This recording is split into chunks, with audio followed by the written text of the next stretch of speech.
पादप हार्मोन एक रासायनिक पदार्थ है जो पौधे के विभिन्न भागों में सूचना का संचार करते हैं। सूचना का संचार करने का मतलब होता है कि जो भी है पौधे को अंकुरन यानी बीज का अंकुरन होना है, वो उस अंकुरन से पौधे को बड़ा होना है, पत्ते की चौड़ाई को बढ़ाना है या तने की चौड़ाई को बढ़ाना है, ऊपर बढ़ना है, या पौधे का जो है पौधे को प्रकाश की ओर ले जाना है, या पौधे के पत्तियों को विलंघन करना है, या फिर जो है फलों को पकाना है, पत्तियों को अलग करना है पत्ते से, जड़ को बढ़ाना है। हाँ, ये सारे जो क्रियाएं हैं वो सारे क्रिया हार्मोन के संचार से ही होता है, क्योंकि मानव में जो है तंत्रिका तंत्र पाया जाता है, तो उसमें सूचनाओं का संचार आपको तंत्रिका तंत्र के द्वारा मिल जाता है, प्लस हार्मोन्स के द्वारा भी मिलता है। लेकिन तंत्रिका तंत्र तो पाया नहीं जाता है, इसीलिए पौधे में जो सूचनाओं का संचार है वो हार्मोन्स के द्वारा, विभिन्न प्रकार के हार्मोन्स के द्वारा होता है। अब देखिए, ये पौधे में जो हार्मोन्स है, पौधे में ये दो प्रकार के हार्मोन्स होते हैं। एक होता है वृद्धि रोधक और दूसरा होता है वृद्धि प्रवर्धक। तो वृद्धि प्रवर्धक में तीन हम लोग पढ़ेंगे। इसमें तीन कौन कौन सा, एक पढ़ेंगे आपको जिबरेलिन्स, ऑक्जिन्स और साइटोकाइनिन्स। और जो वृद्धि रोधक होते हैं उसमें हम लोग पढ़ेंगे एथिलीन और एक पढ़ेंगे आपको एबिस्किस अम्ल, एबिस्किस एसिड पढ़ेंगे। ठीक है, तो यहाँ पर वृद्धि प्रवर्धक क्या होता है?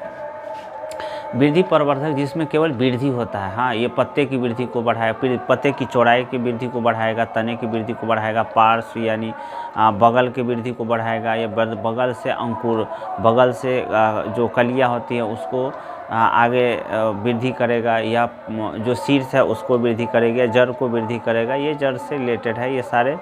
तो जिबरेलिन्स का क्या काम है? इसका मुख्य काम है कि अंकुरन के लिए बीज को प्रेरित करना है या अंकुरन में मदद करता है। इसका मुख्य काम है अंकुरन को मदद करना, और दूसरा काम है वृद्धि को नियंत्रित करना है। ये पौधे में आनुवांशिक बौनेपन को भी दूर करता है, और पत्तियों के जो चौड़ाई है उसमें वो वृद्धि करने में मदद करता है। ये फलों के आकार को भी बढ़ाता है। साइटोकाइनिन एक पादप हार्मोन है जो कि कोशिका के विभाजन में, साइटोकाइनिन कोशिका के विभाजन में मदद करता है और उसके विस्तारण और विभेदन में भी मदद करता है। यह पौधे में जो पौधे के अंगों को जीर्णता से मतलब बुढ़ापे से ये रोकता है, और ये पार्श्व मुकुलों की वृद्धि में मदद करता है। यानी अगर मान लो कि इसका जो शीर्ष भाग है वो किसी प्रकार से टूट गया, तो वो पार्श्व में यानी जो टहनी है या पत्ते हैं वहाँ से क्या होगा, वहाँ से पार्श्व में वृद्धि करने में मदद मिलेगा। ऑक्जिन एक पादप हार्मोन है जो पौधे के वृद्धि को नियंत्रित करता है, पौधे को प्रकाश की ओर ले जाता है। जैसे सूरजमुखी पौधे में ऑक्जिन ज़्यादा होता है, तो ये पौधे जिधर सूर्य रहेगा उधर की ओर पौधे को ले जाने का प्रयास करता है। ये पत्तियों के विलंघन को रोकता है, यानी पेड़ में जो पत्ता है उसको ये झरने से बचाता है, फलों को गिरने से बचाता है ये ऑक्जिन। और दूसरा हार्मोन एबिस्किस अम्ल, इसको एबीए अम्ल के नाम से ज़्यादा जाना जाता है। ये वृद्धि, अंकुरन और ये सब कुछ को रोकता है, क्योंकि ये वृद्धि रोधक हार्मोन है। तो वृद्धि रोधक हार्मोन है तो ये अंकुरन को भी रोक देता है, कोशिका विभाजन को भी रोक देता है, ये वृद्धि को भी रोक देता है, यानी सब कुछ को ये रोकने का काम करता है। ये पतझड़ को प्रोत्साहित करता है, यानी पेड़ से पत्ते को अलग करने का भी काम करता है। दूसरा एथिलीन का सूत्र होता है C2H2। ये इसका जो मुख्य काम है, ये फलों को पकाने का काम करता है, यानी जो प्राकृतिक रूप से फल पकता है वो एथिलीन के कारण ही होता है। आप देखेंगे कि जो आम हम लोग तोड़ते हैं तो उसमें जो आम के डंठल में जो तोड़ते हैं तो उसमें से दूध निकलता है। अगर मुंह में पड़ जाएगा तो वो क्या होगा, वहाँ पे पक जाएगा, दाग हो जाएगा।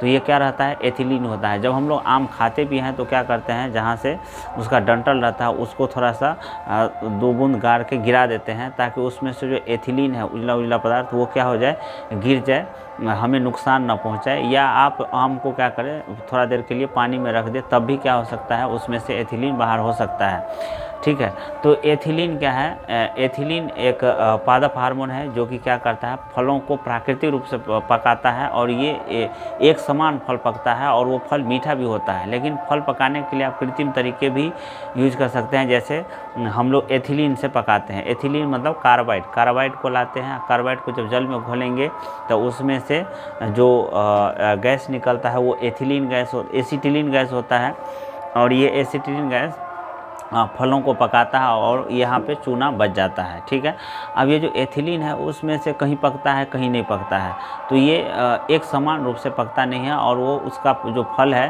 वो कृत्रिम रूप से पकाया गया फल उतना मीठा भी नहीं होता है जितना प्राकृतिक रूप से पकाया गया फल मीठा होता है। तो अगर पसंद आया होगा वीडियो तो आप उसे लाइक करें, सब्सक्राइब करें और ज़्यादा से ज़्यादा लोगों को